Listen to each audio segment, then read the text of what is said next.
कड़कड़ाती सर्दी को देखते हुए नगर निगम महापौर ब्रजलता हाड़ा द्वारा अचानक आज अजमेर के रैन बसेरे का निरीक्षण किया गया। निरीक्षण के दौरान महापौर ने रैन बसेरे में दी जाने वाली सुविधाओं का भी जायजा लिया। साथ ही कल रात सड़क पर सो रहे लोगों को महापौर द्वारा कंबल भी वितरित किए गए। इसके अलावा सड़क पर सो रहे लोगों को समझाइश कर उन्हें रैन बसेरे में सोने के लिए महापौर द्वारा अपील भी की गई। इस अवसर पर महापौर ने कहा कि उनका प्रयास यही रहता है कि बाहर सड़क पर सोने वाले जरूरतमंद और गरीब लोगों को रैन बसेरे तक पहुंचाया जाए और ऐसी सर्दी में उनका बचाव हो सके।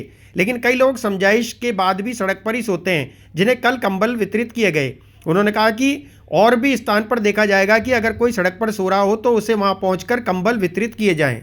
कि जैसे ठंड बढ़ती तो नगर निगम तो अपनी पूरी व्यवस्था करके रैन बसेरा जो निगम ही चलाता है तो पूरी व्यवस्था करके रखता है। तो कल रात्रि को जैसे मैं गई थी रैन बसेरा में तो वहाँ सबसे पूछा भी कि मैंने कहा कोई परेशानी तो नहीं, कि नहीं सब अच्छा है मैडम, कि बहुत अच्छे से व्यवस्था कर रखी है यहाँ पे।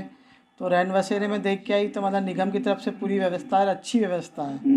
तो सब आराम से सर्दी में सो रहे थे। और जैसे सड़क के किनारे लोग सोते हैं तो अब उनको भी हम कहते हैं कि आप रैन बसेरे में चलो, वहाँ जगह है आप वहाँ सो, तो ये लोग आने को तैयार नहीं रहते। अब क्या वजह है ये नहीं पता। कल भी यही कहा कि आप रैन बसेरे वहाँ खाली पड़े वहाँ जाओ, वहाँ सो आप आराम से। अब आप देख लें मेडिकल कॉलेज के सामने यहाँ 3 लोग खुले में डिवाइडर पर सो रहे थे।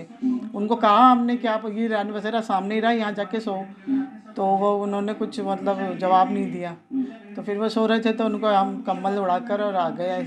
अब ये लोग नहीं आना चाहते हैं तो इनकी मर्जी, ज़बरदस्ती तो हम कर नहीं सकते। नगर निगम के अभी अजमेर में अपने 7 रैन बसेरे चल रहे हैं ना, तो सभी में ही सर्दी में जैसे ठंड के हिसाब से रजाई, कंबल, नहाने धोने की सुविधा, गर्म पानी, सारा कुछ सुविधा रहती है वहाँ पर। तो किसी को कोई परेशानी नहीं होती, क्योंकि कल मैंने सबसे पूछा है एक से, कह रहा कोई परेशानी है।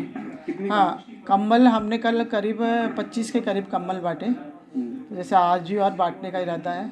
तो जो हमको रोड पर सोते हुए मिले उन सबको हमने कंबल बांटे। में वो कहना चाहिए जैसे रजाई सो रहे थे तो रजाई तो थी, उसके ऊपर से उन्होंने प्लास्टिक डाल रखी थी। तो हमने पूछा ये क्यों ऐसा सो रहे हैं आप, ये प्लास्टिक डाल कर ऊपर है, क्योंकि रात को ओस पड़ती है तो इसलिए कि कपड़े हमारे कंबल वगैरह भीग नहीं जाए। तो उनको हमने इसलिए यही कहा कि आप रैन बसेरे में जाओ, वहाँ जाओ, आराम से आपको सोने को तो मिलेगा।